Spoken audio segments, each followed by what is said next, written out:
Singapore's worldwide appearances beat conjectures in 2022, making ready for its tourism area to recuperate to pre-pandemic levels by 2024, its tourism authority said on Tuesday.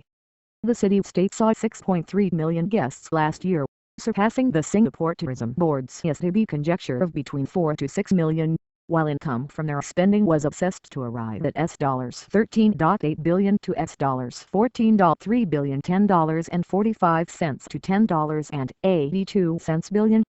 STB's Director of Communications Terence Voon said these numbers were accomplished despite the fact that Singapore had quarantined estimates in the main quarter of 2022, mirroring that there is strong pent-up demand to visit Singapore.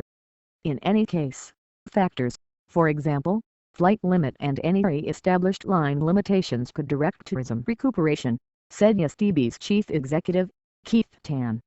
Tourism contributes around 4% to Singapore's yearly GDP, as indicated by the STB.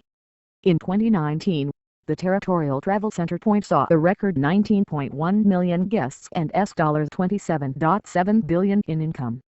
Following the declaration of returning of Chinese boundaries, the Southeast Asian country is anticipating that 14 million appearances and up to $21 billion in income in 2023. There were 3.6 million guests from China in 2019, making it the biggest supporter of Singapore's tourism before the pandemic.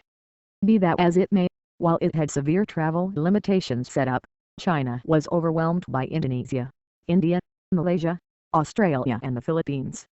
As of January this year, there are 38 departures from Singapore to China week by week, which is around 10% of the pre-pandemic limit.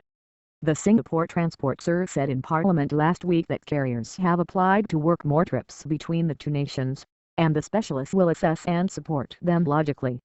If Singapore somehow managed to get a greater number of guests in 2023 than it did in 2022, we could expect a respectable lift from the resurgent administration's area to go about as a stabilizer to softer homegrown demand and easing back worldwide exchange, Wing said in an expert's report. The week before,